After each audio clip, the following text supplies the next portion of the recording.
there are a number of things that I want to respond to that Tony said.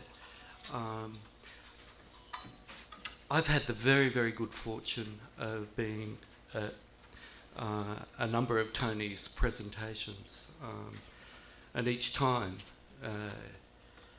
it's very, very refreshing.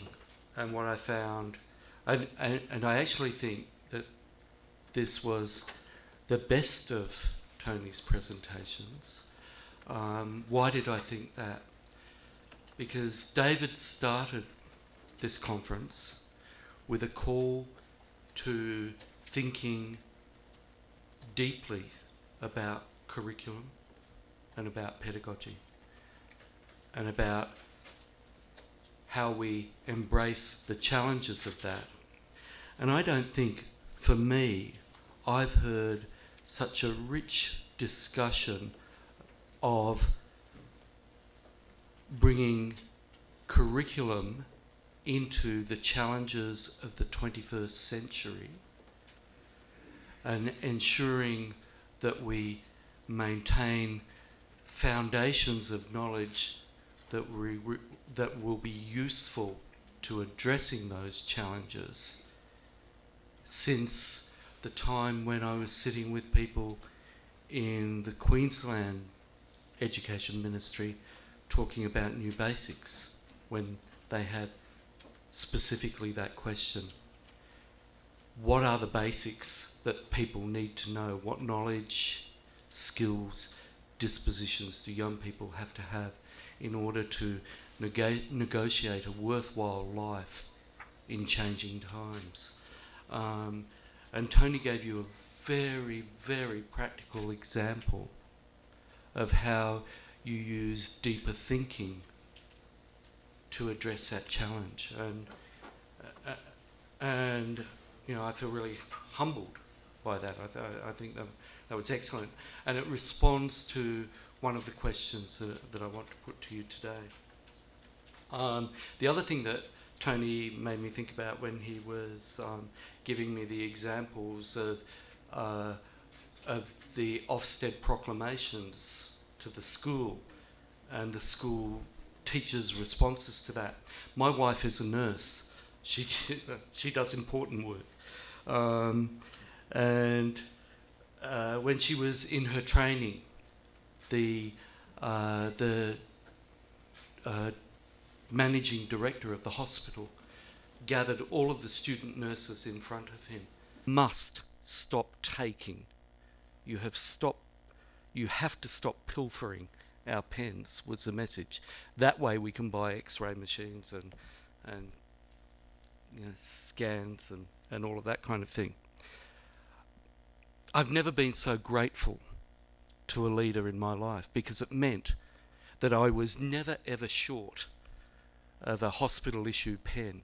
Our drawers at home were stuffed full of them because all of the nurses decided from that point on that they would take the pens because of that kind of disrespectful authoritarian engagement with them. He also said nurses are professional people and they do not take sick days. There are too many nurses taking too many sick days. Learn to manage your time. Be professional. If you think about what nursing is and the stress associated with that, it is not unreasonable to take time out and to have a mental health day, to regroup, to be able to confront death again. The nurse in charge of my wife's ward had a different approach. She said, everyone needs to do this many night duties, this many afternoon shifts, this many evening shifts, and this many early shifts. I'll put the sheet out, start filling it in, and people were then able to organise their lives around it. And the absenteeism just went down because people started to engage each with the other to find their solutions, and that was a very different approach. And I thought of that. I thought also of mathematics when Tony was putting that up. And my best math teacher is my most recent teacher. He's my drum teacher, Ewan. And Ewan has very little formal education. But boy, can he teach fractions like I was never able to learn them before. Because fractions are absolutely vital to the counting out of different rhythms and beats. And they make sense to me now. Just as the maths in the different kinds of equations that Tony was talking about make sense through their engagement. We too in Australia have that question of the ownership of the land. It used to be called terra nullis. There were some people arrived from Yorkshire, I think, in the first instance and decided that Australia was uninhabited and there for the taking. The Dutch did it in Indonesia, French did it in Africa. I think other parts of the world had similar experiences, if my history serves me well.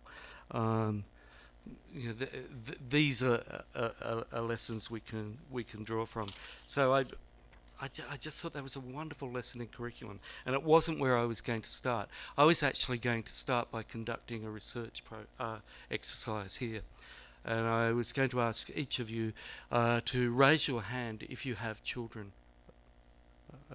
of your own, not your school children. Yeah, keep your hand aloft, up in the air, if your children are married. Okay, if you keep your hand up if you had to speak at your child's wedding. Yeah.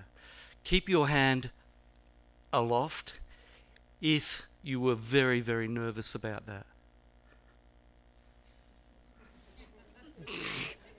Up the back, thank you. Well, that's interesting. What do I make of that research? I don't know. I was really scared. On the way here, my son got married last week, so I'm feeling very good about the world. I'm very emotional, as you can tell, and I worried about speaking at my son's wedding because I thought I would break down in the middle of speaking, and how do I, capture? I'm in danger of doing it now.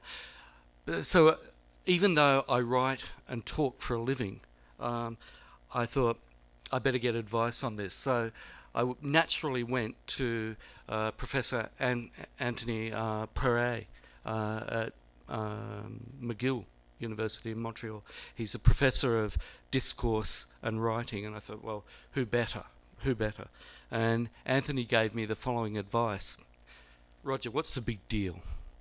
It just has to be moving, funny, memorable, smart, sentimental, touching, nostalgic, playfully ironic, in-law friendly, and short. You'll nail it, and don't use PowerPoint. So that was his advice. What did I draw from that advice? Perhaps I could say don't go to an academic if you need to find something out, but I couldn't possibly say that, could I? Today, something different. This is a conference that, and I wanted also to start by thanking the organisers, Save the Children, the European Union, the universities locally who've been supporting this week work, all of the teams in the regions that have been working, and of course my own colleagues at the Institute of Education, David and Mimi and others, Chris, that I was working with on this project. That's where I want to start, and to congratulate the folk here on organising such a good conference. Why is it a good conference? Because it's made me optimistic and angry simultaneousit, and then feeling good again, and so it's pulling me in all directions, and I want to talk to you a little bit about that. First, I just want to I guess make some assertions, if you like, about my understandings of inclusive education and how that relates to a pillar of educational development, why that's so important. But I can actually do some serious editing here because Tony has done the work so magnificently. And then what I want to do is present some of the dilemmas and anxieties. And the dilemmas that I have relate around a number of headings. The headings I'm using are the folly of reductionism, and that relates to David. Reality checks that I want to look at. I want to look at some tensions between autonomy and leadership, and questions around global and local. And then I want to look at the field of leadership studies and what I see as a kind of dislocated thinking. But I'll now try to make all of that very clear. Succinctly. Well, inclusive education for me raises some pretty fundamental questions. And the questions I've usually tried to make as elegantly simple, but as ultimately challenging as the questions that you see before you. Who's in, who's out, why? Who makes decisions about who's in and who's out, and what are we going to do about it? So, inclusive education really takes up a very political challenge about where our present form of educational provision is not giving children and adults a fair deal. Alain Touraine, the French social theorist, wrote a book that I keep going back to for some reason. Firstly, because I love the title, Can We Live Together? Equality and Difference. And he basically puts that as his question. You know, in a world where you have domination and oppression by cultural elites of those less powerful, how do we manage to develop a way of thinking and conducting our lives where we can live together, especially in advanced times of globalization?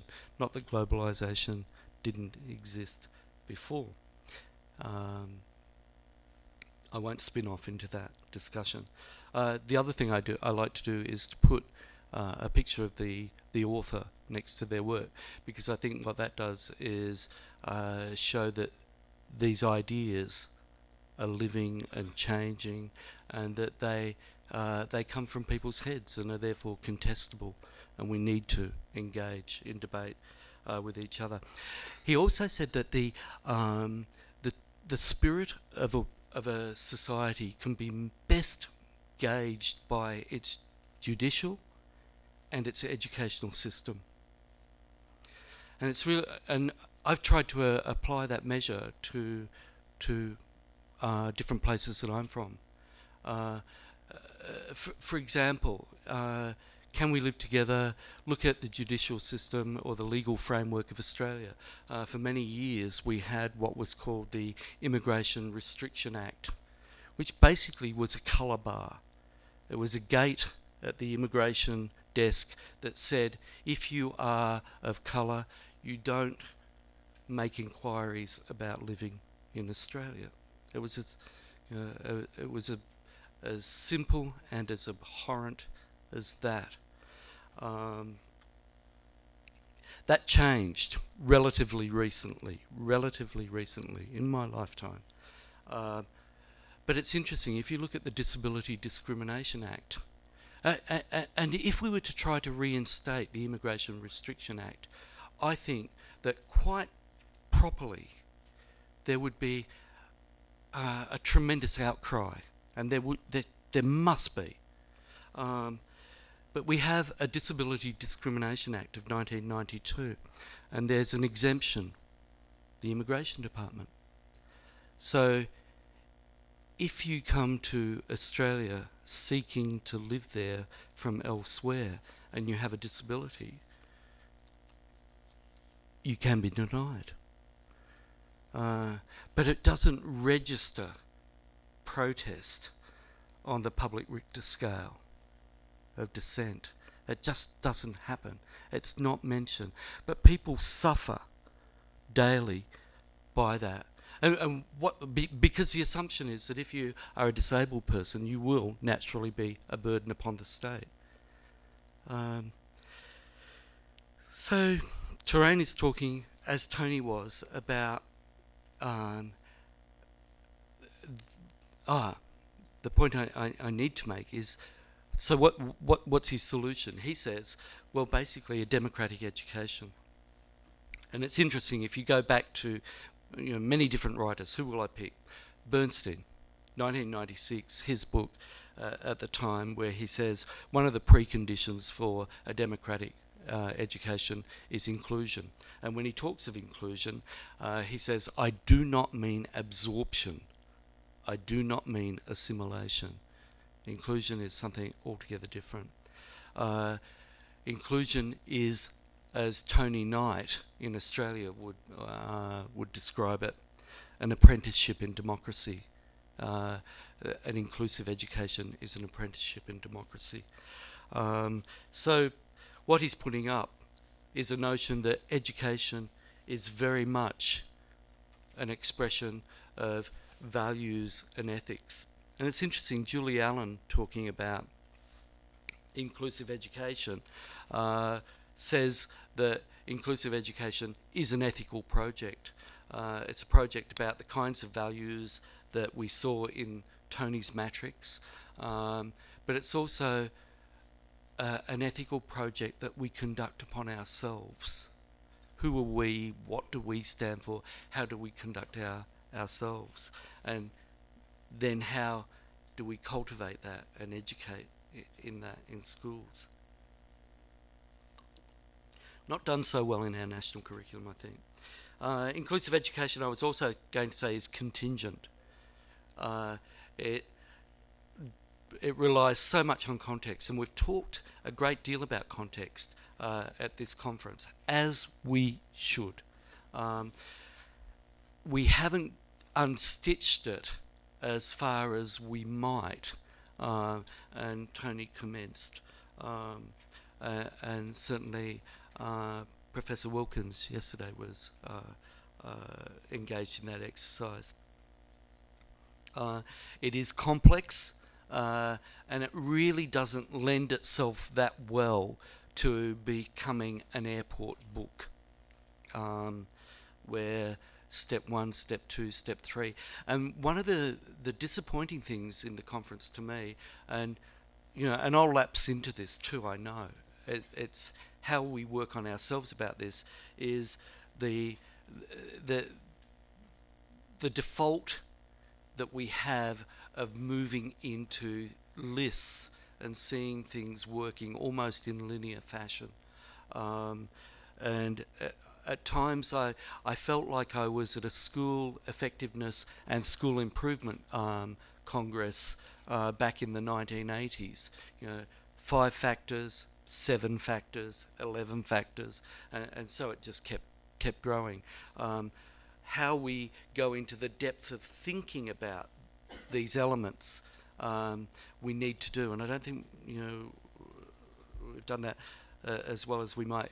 Changeable, how we pursue this job of inclusion, being context dependent, changes over time. So dogmatism isn't a desirable feature, although there are things we will hold on to as central tenets and features. It's also political activity. Inclusive education identifies and resists unequal power relations. Give you a quick example in educational terms. The most reliable predictors of educational failure in the country that I'm living and working in now, Australia, are Aboriginality, poverty and disability. Boom.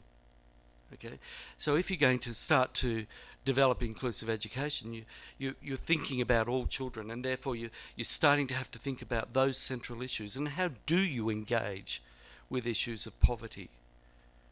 We mention them in passing, underachievement in Britain is boys, it's poverty and so on. That was mentioned to us. But where do we see the engagement with that in a curriculum that equips people to deal with that?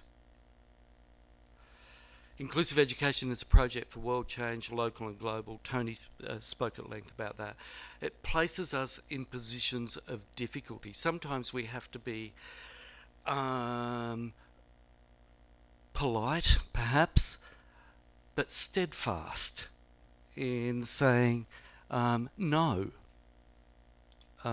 we won't go, oh, thank you very much. We won't go with the flow.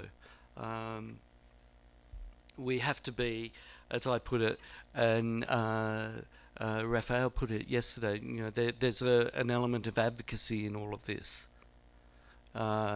And also being a cultural vigilante. Who's missing out? Is it the girl child? What is gender about? What is caste? What is class doing?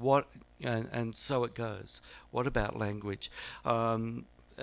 Anyway, so when I think about inclusive education, those are the kinds of frameworks, and therefore it's a political problem. The technical issues come after that. Resources come later.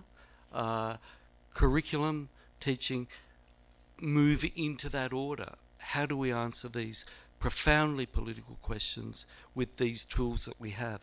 And I must say that the most inclusive, some of the most inclusive schooling and education that I've seen around the world come from the most difficult circumstances. They come from the most challenging circumstances, the most resourceless places and conditions. And I've usually worked in jurisdictions where people living in plenty say, I want to be inclusive, but I don't have the resources to do it. I'll come to that later. Okay, some of the dilemmas and anxieties that I feel around the conference. Firstly, Professor Scott. Isn't Google wonderful? It makes you find things out about people. Apparently he's I found a picture of him riding motorcycle there. I think that's him. And at some stage he was a lord, a member of the House of Lords, perhaps. I don't know. I still have to confirm these things as facts. That's what I found on Google. And I also found his picture from the Institute of Education. David set us, I thought, a wonderful challenge. And it was the challenge of how do we resist what Tony was talking about, this unthoughtful marketisation of education. And I'm not saying that markets are bad, but what I'm saying is that they have perverse effects, and we need to think about that. How do we resist the challenges of a testing regime that is not a regime of rich assessment and rich evaluation? He put that challenge and said these are essentially curriculum and pedagogical challenges. And I've heard a lot about leadership, but I haven't heard that much about how educational leaders engage in those kinds of challenges. He was suggesting that what's measured counts, and we see that in rather crude forms, both in terms of international comparisons, national league tables, and these have rather perverse effects. Students are reduced to becoming the bearers of results. And as such, the ethic, remember we talked about ethics and values, the ethic of education starts to move progressively down a track of competitive individualism. How do we make students better able to compete in order to bear for us much better results that are defined according to very limited high-stakes testing? And that's problematic, because where do the educational epithets about, citizenship, good global citizenship, about able to work in a democratic world. Where does all that come in that kind of educational narrative?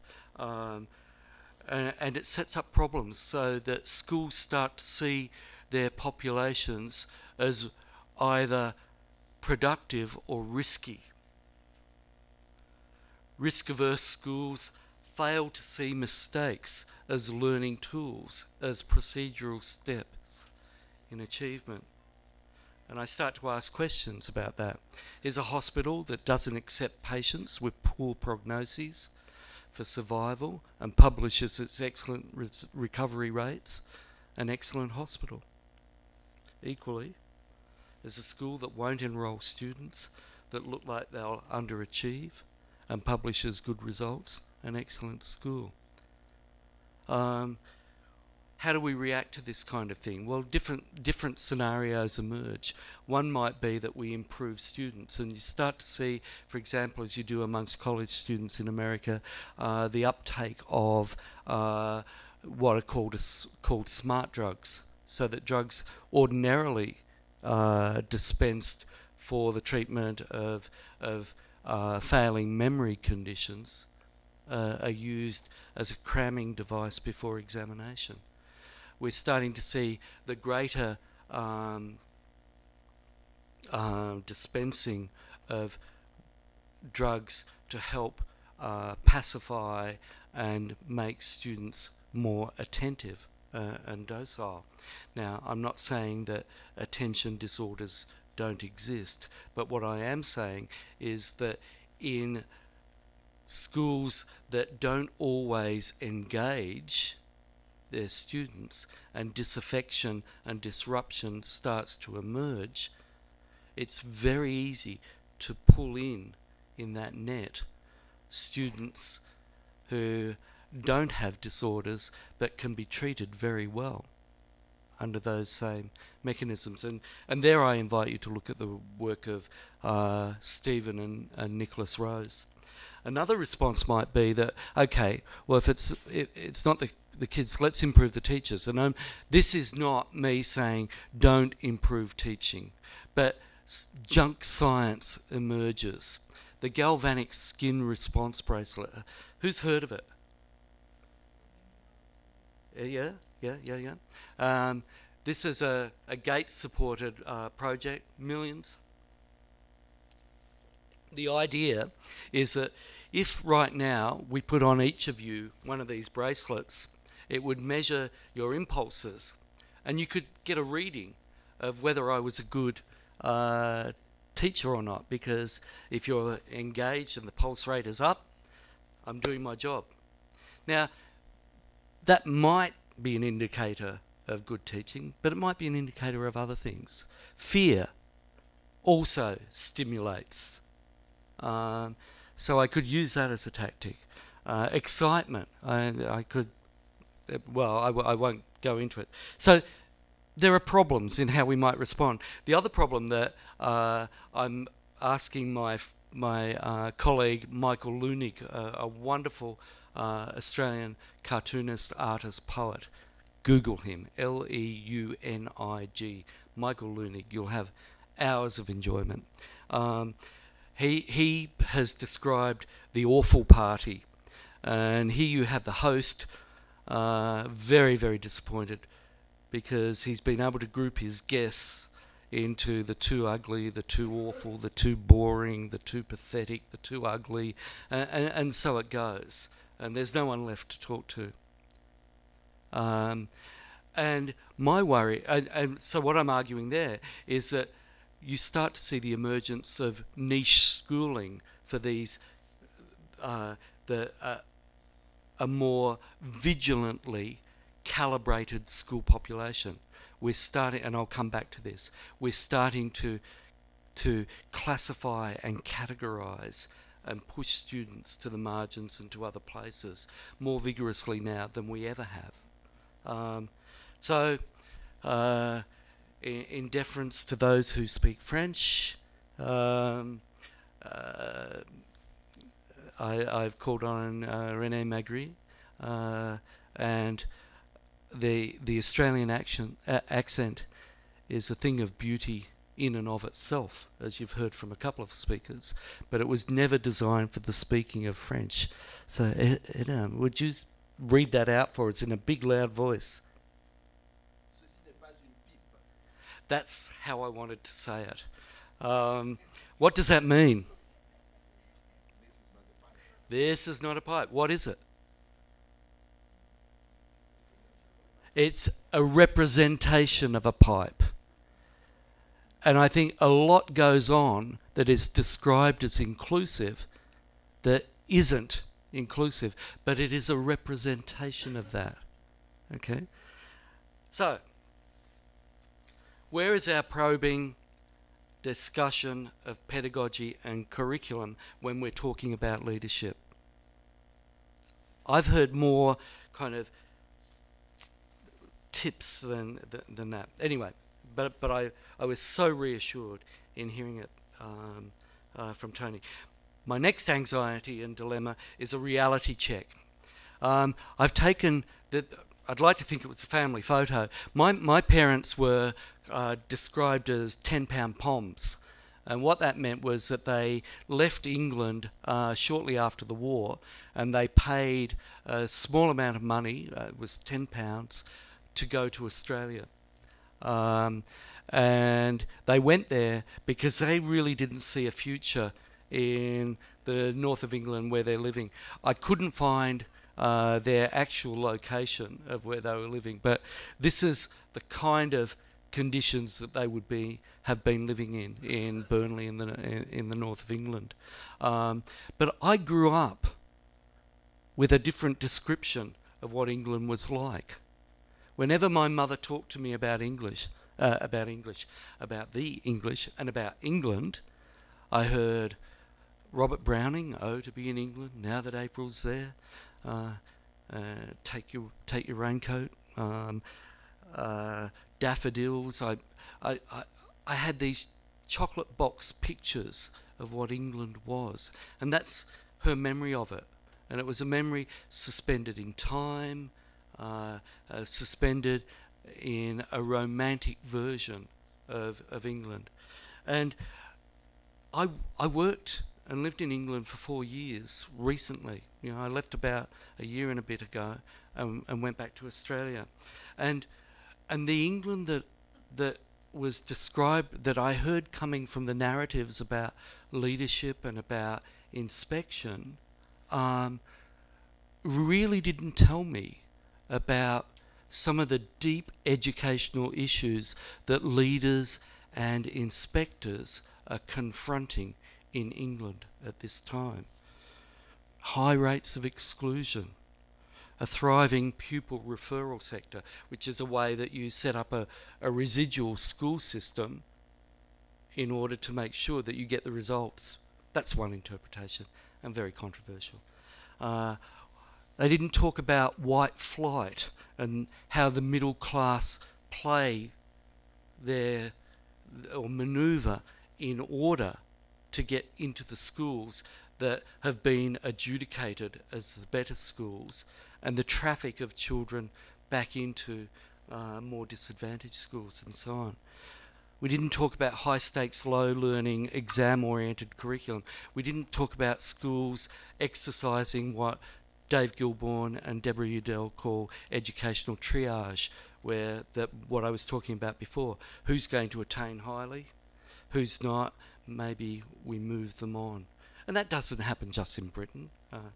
I can think of a school I worked in Melbourne where we did just that. The accelerating rates of referral to special educational needs. And in the 1970s, Sally Tomlinson was telling the world that those accelerating rates had been racialised, that Caribbean kids were much more likely to have special educational needs. Now, what does that say? In the US, Tom Parrish, look at his work on the racialisation. In Australia, we see the same kind of thing. Also, we see earlier identification. Do we see kids with behaviour problems going into special educational needs and coming out able to negotiate their way in a worthwhile life in the world? Incarceration rates are much greater. So are we seeing the school to prison pipeline being shored up in all of this? Performativity, the wastage around inspection cycles, the preparation that goes into that isn't always curriculum based, but is there to greet the kinds of reception that you need to, or the impression that you need to generate, and so on. Is this productive work? I could go on. How are schools in Britain confronting the fact that the gap between wealth and poverty is increasing in that nation? And we know from the work of Wilkinson and Pickett and Daniel Dorling that the greater the level, the greater the gap between wealth and disadvantage, the worse people will do on a whole range of indicators like education, health, and so it goes. So this is a task I set myself, and again I apologise. This is a very old photo from Google.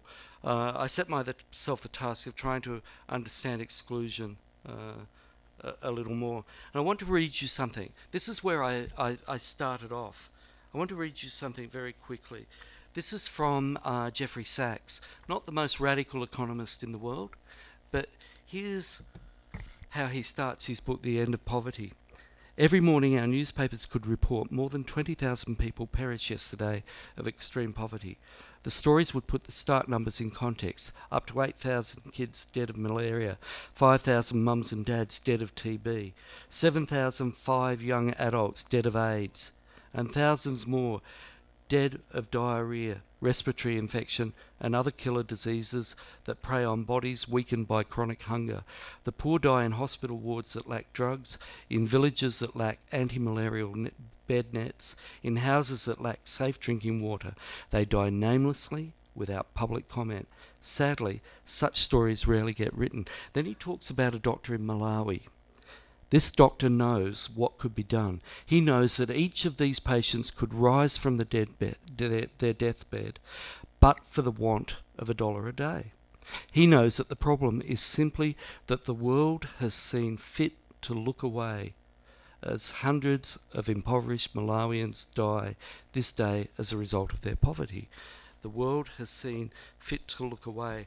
And I was really taken by that phrase, by that notion of looking away, and thinking about the way in which we exercise what I came to call collective indifference. And I then moved to look at the work of Zygmunt Bauman, Postmodernity and its Discontents, Wasted Lives, various of his works. I was really taken by certain language that he used, that in the way in which we organise capital and labour, the way in which we organise global economies now, we produce collateral casualties. These are the people who have become surplus populations. They cannot produce. They cannot take their place in selling their labour.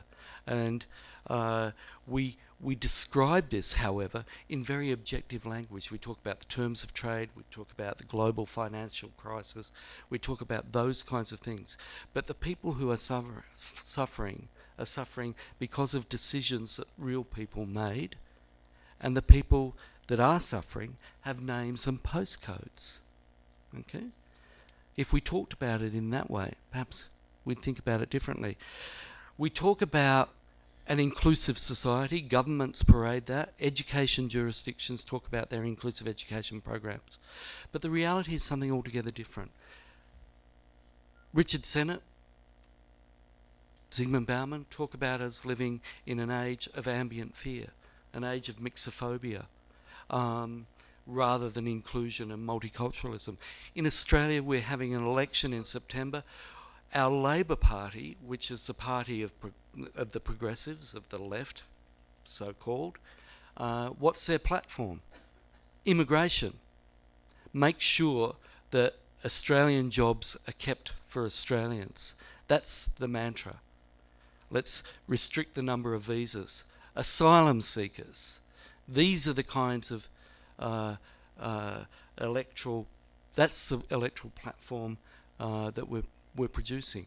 We are afraid of the other, and we're creating more and more of those others. And in schools, and here is where I want to go back to collective indifference. We're using the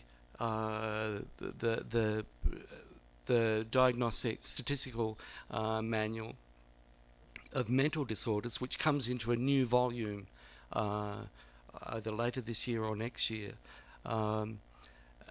in order to classify more and more students as in need of education by somebody else, somewhere else, so that they don't become the responsibility of the classroom teacher. And this, I think, is a particularly worrying trend, especially when schools are so fixated on performance results, narrowly defined. You just increase those populations. I'm going to move on. The other issue I really want to talk about is, very quickly, is autonomy and capacity. And Tony brushed on this point as well.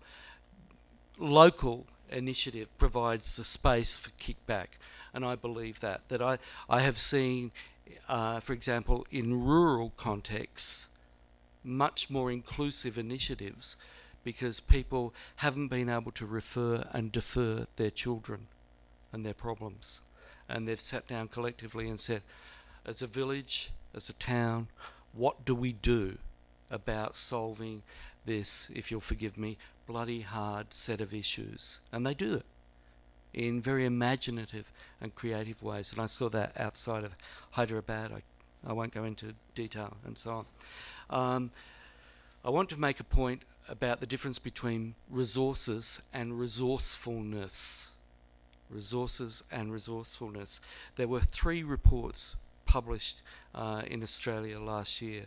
One called Held Back by the Human Rights and Equal Opportunities Commission of Victoria, that said disabled kids in Victorian schools are still getting a pretty poor deal en masse.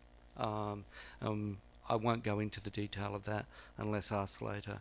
Another was about the disability standards in education, and a number of themes, 7 of them, I think it was, were identified as outstanding problems still on the table that have just not been resolved.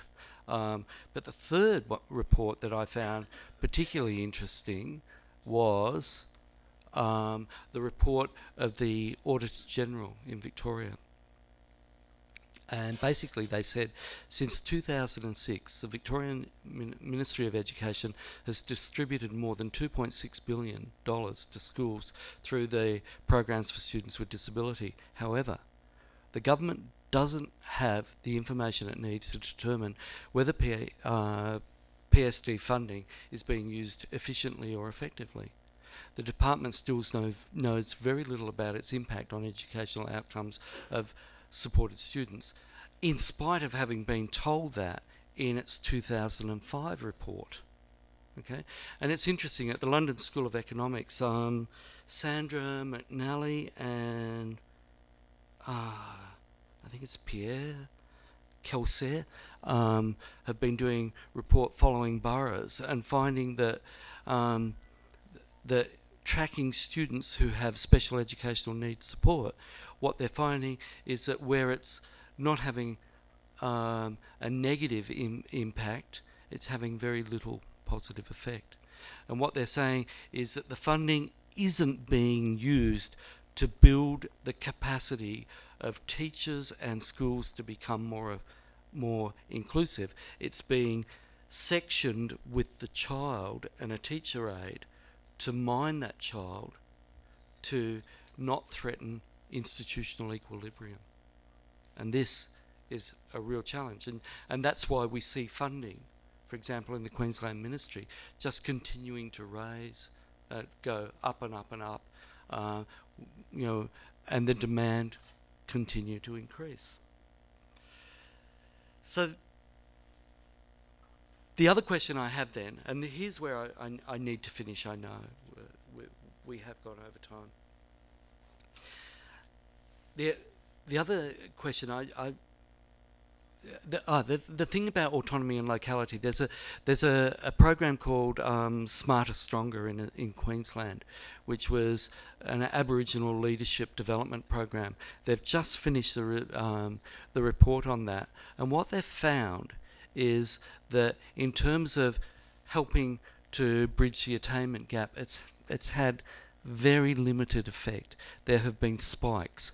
Why? Because principals have gone off on their own adventure, and sometimes they've been very effective, but in many instances they haven't, because they haven't had those deep conversations about what it means to develop curriculum and pedagogy in order to change educational outcomes, in order to build a curriculum to equip people with the knowledge, skills and dispositions to be able to live in a complex and changing world. So we have to think about that careful relationship between the centre and the periphery, and how we provide leadership at all levels. You know, that let me stop there. The other thing that I really wanted to make a point about, and I'm again gone to Chagall, and I'm always taken by Chagall's paintings. I just love Chagall as an artist, and very often you find the characters in the paintings have their feet off the ground. The one at the top where the man is bending over backwards, and I don't mean this as a general principle, to kiss his wife or partner, is really interesting. I had that in my office when I was teaching a mini-school coordinator at a school. And it was always funny because the kids would come in to my office, they would look at the picture and they would try to bend their neck back like that to see how far they could get it. That's not the point of this. The feet are off the ground, they're suspended somewhere else. And that's my worry about leadership theory when it comes to questions of education. You know, have we got down and dirty in the territory that Tony is working in developing curriculum and pedagogy and assessment for learning in order to build knowledgeable young people who will be able to live together? Let me leave it there. Thank you.